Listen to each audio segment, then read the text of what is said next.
Hello everyone, this is Prachi और आज इस वीडियो में मैं आपके साथ डिस्कस कर रही हूँ high court of judicial at Patna. जैसा कि शायद आप लोगों को पता हो दैट हाई कोर्ट जो पटना हाई कोर्ट है उसकी तरफ से टेक्निकल असिस्टेंट रिक्रूटमेंट के लिए एक नोटिफिकेशन डाला गया है जो 25 मार्च को उसकी ऑनलाइन ऑफिशियल वेबसाइट पे अपलोड किया गया था। तो मैं आपको इस पूरी वीडियो में हर चीज़ एक्सप्लेन करूँगी दैट क्या आपका कब से फॉर्म अप्लाई होना स्टार्ट हो रहे हैं और क्या इसकी लास्ट डेट है, क्या आपका सिलेक्शन प्रोसेस रहेगा, क्या आपका सिलेबस रहेगा, एवरीथिंग मैं आपको इस पूरी वीडियो में एक्सप्लेन करूँगी। तो आपको एक इंटरफेस दिख रहा होगा, ये मैं इसकी ऑफिशियल वेबसाइट पे जाके मैंने इसको ओपन किया है। जब आप इसकी ऑफिशियल वेबसाइट पे विज़िट करेंगे तो आपको इस तरीके का एक इंटरफेस ओपन होके दिखेगा जब आप एडवर्टाइज़ या उन नोटिफिकेशन के सेक्शन में जाएंगे। तो आपको दिख रहा होगा यहाँ लिखा हुआ है इंपॉर्टेंट डेट्स, जहाँ date of commencement of submission of online application form, जो आपका ऑनलाइन एप्लीकेशन फॉर्म स्टार्ट हो रहे हैं वो 1 अप्रैल से हो रहे हैं। वहीं अगर लास्ट डेट की बात की जाए submission of online application form, जो क्लियरली इसमें मेंशन की गई है, जो 30 अप्रैल तक लास्ट डेट है। Last date of making online fee payment, और जो आप ऑनलाइन फ़ी पेमेंट कर सकते हैं वो 2 मई तक कर सकते हैं last date. End date of examination वो बाद में आपको नोटिफाई कर दी जाएगी। फिर यहाँ लिखा हुआ है online application are invited from eligible candidate for appointment to 53 vacant post. जो ये नोटिफिकेशन आया है टेक्निकल असिस्टेंट ग्रुप सी की पोस्ट के लिए, ये 53 पोस्ट के लिए आया है और लेवल 5 के अकॉर्डिंग आपकी सैलरी 29,000 टू 92,000 के समथिंग आपका पे मैट्रिक्स रहेगा। इस तरीके से आपको दिख रहा होगा। Technical cadre rules 2021 and the Patna high court officers and staff high court appointment promotion and other candidate of service and conduct rules, इस तरीके से आपको ये दिख रहा होगा।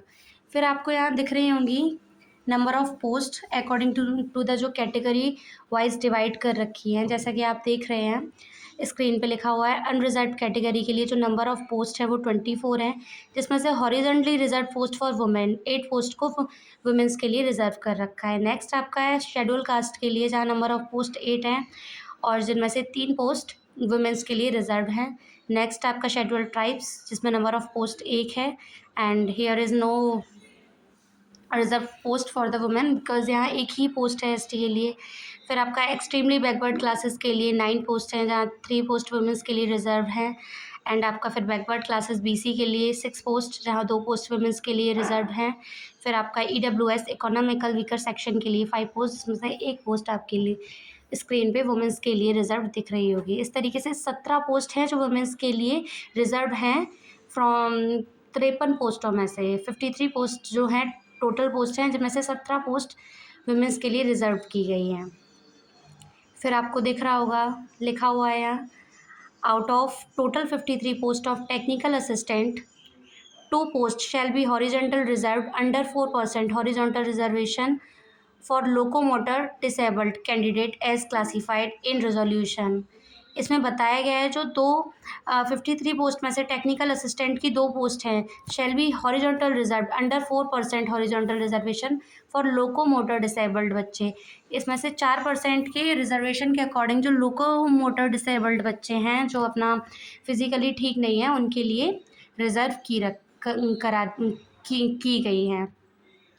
फिर नाउ न्यू रजिस्ट्रेशन और modification in the online application form shall be permitted after the last date for submission of online application. तो जो भी कैंडिडेट इसमें अप्लाई करना चाहते हैं वो 30 अप्रैल से पहले इसमें अप्लाई कर दें because 30 April is the last date for this vacancy. फिर आपकी बात की गई है इसमें एलिजिबिलिटी क्राइटेरिया के बारे में। तो फर्स्टली आपके लिए फर्स्ट एलिजिबिलिटी तो यही होनी चाहिए that you must be a national citizens, आपकी नेशनलिटी इंडियन होनी चाहिए। फिर आपकी इस पूरा का पूरा ये 22 पेज का नोटिफिकेशन है जिसमें हर चीज़ को बहुत क्लैरिफाई से मेंशन किया गया है ताकि कैंडिडेट को कोई भी डाउट ना रहे। फिर आपका कैरेक्टर के बारे में बताया गया है कि that the character of candidate must be such as to render suitable in all respect for appointment to services in the High Court. The decision of the appointing authority in this regard shall be final. फिर आपका marital state, a male candidate who has more than one wife alive, or a female candidate who has married a person already having a wife alive shall not be eligible for the recruitment. इस तरीके से आपका marital status के बारे में बात की गई है, आपके कैरेक्टर के बारे में बात की गई है, जो आपकी ये सारी चीज़ें किसके अंदर आ रही हैं, एलिजिबिलिटी क्राइटेरिया के अंदर ही एग्जिस्ट करती हैं। फिर आपका फिजिकल फिटनेस के बारे में बात की है, no person shall be recruited unless he she is in good mental and physical health. यहाँ ऐसी कोई क्राइटेरिया इसमें ये बात नहीं की गई है कि आपका बहुत आप सुंदर होने चाहिए या कुछ भी इस तरीके की। फिर आपका एज लिमिट क्राइटेरिया इसमें बहुत क्लियरली मेंशन हो रखा है। बात हम करें, a candidate for direct recruitment to the post of technical assistant must not be below 18 years of age as on the 1 January 2026। जो भी कैंडिडेट इसमें अप्लाई करना चाहते हैं उनका उनका बर्थ 1 जनवरी 2026 को 18 ईयर्स उन्होंने कंप्लीट कर लिए हों, and a candidate must not be born later than 2008 के बाद वो कैंडिडेट नहीं पैदा हुआ, वही कैंडिडेट इसके लिए एलिजिबल होंगे। ये इसका क्राइटेरिया एज का मेंशन किया गया है। फिर इसमें एज भी क्लैरिफाई कर दी गई है that unreserved and EWS male के लिए 37 होनी चाहिए मैक्सिमम एज, वहीं अनरिजर्व्ड एंड EWS फीमेल के लिए 40 ईयर्स होनी चाहिए। BC और EBC मेल एंड फीमेल के लिए 40 ईयर्स होनी चाहिए। SC ST male and female के लिए 42 ईयर्स होनी चाहिए। फिर यहाँ बर्थ भी मेंशन कर दिया है कि इससे पहले आपका बर्थ नहीं होना चाहिए या इतने में हो जाना चाहिए। Upper age limit for those in employment under central government और government of Bihar shall be relaxable by 5 years. इस तरीके से इसमें ये बात भी कही गई है। Locomotor disabled candidate shall be entitled to an additional relaxation of 10 years in the maximum age limit of the respectively category। यानी जो कैंडिडेट लोकोमोटर डिसेबल्ड हैं उनके लिए 10 सालों का मैक्सिमम एज रिलैक्सेशन दे रखा है इस जॉब के लिए। ये पूरी बात इसमें लिखी हुई है, आप पढ़ सकते हैं, आप इसकी ऑफिशियल वेबसाइट पे जाके इस नोटिफिकेशन को पढ़ लीजिएगा। फिर आपका मिनिमम क्वालिफिकेशन या एलिजिबिलिटी कंडीशंस की बात कहूँ तो टेक्निकल असिस्टेंट के लिए आपके पास मिनिमम क्वालिफिकेशन एंड एक्सपीरियंस इसमें मेंशन कर रखा है दैट यू हैव BCA या ITI diploma holder from a polytechnic in computer science and engineering, electronic and telecommunication and electronics and communications. इस तरीके की आपके पास डिप्लोमा या डिग्री होनी चाहिए। फिर आपका minimum relevant experience of 1 year, और आपको कम से कम 1 साल का एक्सपीरियंस होना चाहिए तो ही आप इसके लिए एलिजिबल हैं। फिर यहाँ बात की है, candidate are advise to ensure that the ITI trained or diploma course declared by them conforms to disciplines specified above. Any deviation from the specified disciplines may result in rejection of the candidate at any stage of the recruitment process। तो ये बताया गया है कि कोई भी ITI trades के diploma course से डिक्लेयर नहीं किया गया और उन्होंने अप्लाई कर दिया है तो उसको रिजेक्शन कर दिया जाएगा कभी भी। फिर आपका यहाँ पूरा या सिलेबस के बारे में बात करें हम तो वो नीचे होगी आपकी। फिर preferential qualification who has the served in the territorial army for a minimum period for 2 years. और फिर आपका रिजर्वेशन यहाँ दे रखा है कि किस परसेंटेज पे आपको क्वालिफाइड माना जाएगा, जहाँ आपको बताया गया है शेड्यूल कास्ट के लिए 16%, vertically reservation of scheduled caste, scheduled tribes and backward classes and economical weaker section of the state of Bihar shall be applicable in following manners। Bihar state की तरफ से इन सारी चीज़ों की रिजर्वेशन के बारे में क्लियरली बात की है।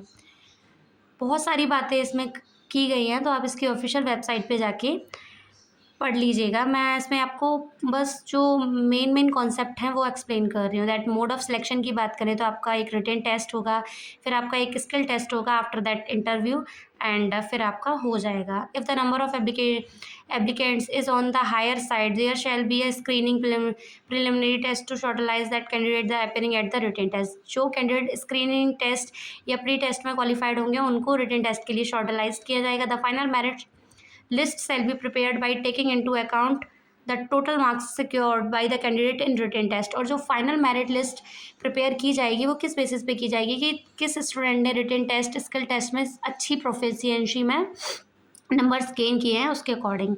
मिनिमम क्वालिफाइंग मार्क्स भी इसमें दिखा रखे हैं that 40% marks in preliminary test if conduct. अगर प्री इसमें कंडक्ट कराया जाएगा तो आपके पास 40% मार्क्स होने चाहिए, प्लस 40% मार्क्स इन आपके रिटन टेस्ट होने चाहिए, 14% आपका ट्रेंड स्किल टेस्ट या हम वर्क प्रोफिशिएंसी टेस्ट के बारे में करें उसमें, फिर आपका 30% मार्क्स इन इंटरव्यू होने चाहिए। ये आपका क्वालिफाइंग बताएगा कि इतना होना ही चाहिए। The syllabus and scheme of the examination is provided in annexure first and annexure second. जो सिलेबस और उसकी बात की गई है वो आपको बता दिया जाएगा। फिर एग्जामिनेशन फ़ी भी यहाँ मेंशन कर दी गई है that unreserve category BC, EWC, EWS इन सब के लिए आपकी 1100 रुपीज़ है। वहीं SC, ST और लोकोमोटर डिसेबल्ड बच्चे के लिए 550 है। और आप जो भी पेमेंट करेंगे वो तो ऑनलाइन प्रोसेस के थ्रू कर सकते हैं। फिर सेंटर ऑफ एग्जामिनेशंस के बारे में भी यहाँ बताया गया है that the examination centre will be preferred be by allotted in the city of Patna. City of Patna के आसपास ही आपका सेंटर आपको अलॉट किया जाएगा। फिर प्रोसीजर ऑफ अपॉइंटमेंट के बारे में बात की गई है इसमें। फिर जनरल इंस्ट्रक्शन, इस तरीके से ये पूरा का पूरा 22 पेज का पूरा नोटिस है जो आप इसकी ऑफिशियल वेबसाइट पे जाके इसको पॉइंट टू पॉइंट पढ़ सकते हैं और हर तरीके का जो भी आपके अंदर डाउट है वो क्लियर कर सकते हैं। अगर मैं आपके सिलेबस एंड स्कीम एग्जामिनेशंस की बात करूँ तो आप ये क्लियरली आपको दिख रहा होगा। जो आपका प्री होगा या स्क्रीनिंग टेस्ट बोले मैं, वो आपका 100 मार्क्स का होगा जिसमें आपको 50 मार्क्स का आपको जनरल अवेयरनेस, 10 नंबर का आपका रीजनिंग या क्वांटिटी एप्टीट्यूड होगा, 50 नंबर का आपका जनरल इंग्लिश होगा और कंप्यूटर एप्लीकेशंस के रिगार्डिंग आपके 60 नंबर मिनिमम होंगे, जहाँ आपका टाइम ड्यूरेशन 2 घंटे होगा। मिनिमम आपको 100 नंबर में से आपको 40 नंबर लाने हैं तो ही आप क्वालिफाइंग कर पाएंगे। अगर आप 40 से कम लाते हैं तो आप इस क्वालिफाइंग की क्राइटेरिया में नहीं होंगे, आपको रिजेक्ट कर दिया जाएगा। फिर नेक्स्ट आपका होगा रिटन टेस्ट जो 200 नंबर का होगा जिसमें आपको क्वालिफाइंग के लिए 80 मार्क्स लाना चाहिए और टाइम ड्यूरेशन की बात करें तो वहाँ भी 2 घंटे ही रहेंगे। फिर आपका रहेगा ट्रेंड स्किल टेस्ट या वर्क प्रोफिशिएंसी टेस्ट कहूँ, जिसमें आपको मैक्सिमम 100 मार्क्स के लिए एग्ज़ाम कंडक्ट कराया जाएगा और आपको मिनिमम क्वालिफाइंग के लिए 40 मार्क्स चाहिए और यहाँ टाइम ड्यूरेशन आपका रहेगा 1 आवर। फिर आपका नेक्स्ट एंड लास्ट रहेगा 30 मार्क्स का, मैक्सिमम 30 मार्क्स का आपका इंटरव्यू कंडक्ट कराया जाएगा जिसमें आपको 9 मार्क्स लाना मिनिमम ज़रूरी है। इस तरीके से total marks for preparation of final merit list, इस तरीके से पूरे टोटल मार्क्स जो प्रिपेयर किए जाएंगे वो written test, trained skill test और इंटरव्यू के बेसिस पे किए जाएंगे। मैं आपको बता दूं स्क्रीनिंग या प्रिलिमिनरी टेस्ट का कोई भी नंबर आपकी मेरिट में इंक्लूड नहीं किया जाएगा, ये आप देख सकते हैं, क्योंकि मेरिट को तैयार करने के लिए आपके रिटन टेस्ट के 200 प्लस आपका स्किल टेस्ट का 100 एंड आपका इंटरव्यू 30, इस तरीके से ऑल ओवर आपका 330 में से आपकी मेरिट लिस्ट तैयार करी जाएगी। तो आप देख सकते हैं यहाँ पूरा जो भी सिलेबस आना है वो हर तरीके से पूरा टॉपिक वाइज यहाँ दिख रखा है। रिटन टेस्ट के रिगार्डिंग सिलेबस हो या जो भी हो, प्लस आपके इंटरव्यू के बारे में भी पूरी जानकारी दे रखी है। तो जो भी कैंडिडेट इस पोस्ट के लिए इंटरेस्टेड हैं प्लस एलिजिबल हैं वो जाके अपना देख लें। तो आपको दिख रहा होगा ये जैसे सब्जेक्ट प्रोग्रामिंग फंडामेंटल्स के रिगार्डिंग ये जो भी डिटेल्स टॉपिक हैं उनके बारे में, डेटा स्ट्रक्चर्स के रिगार्डिंग, फिर वेब टेक्नोलॉजी एंड वर्चुअलाइजेशन से रिलेटेड टॉपिक आपको पूरा दिख रहा होगा स्क्रीन पे। फिर कंप्यूटर नेटवर्क से, फिर कंप्यूटर ऑर्गेनाइजेशन एंड आर्किटेक्चर से, hardware devices installation and database के। तो आप ये पूरी सिलेबस की जानकारी मैंने आपको दे दी। फिर आपका ये प्रोसेस बताया गया दैट हाउ टू अप्लाई, आपको सारे इंस्ट्रक्शंस बता दिए गए हैं कि अगर आप इंटरेस्टेड हैं तो आपको कैसे अप्लाई करना है अपने ऑनलाइन फॉर्म को।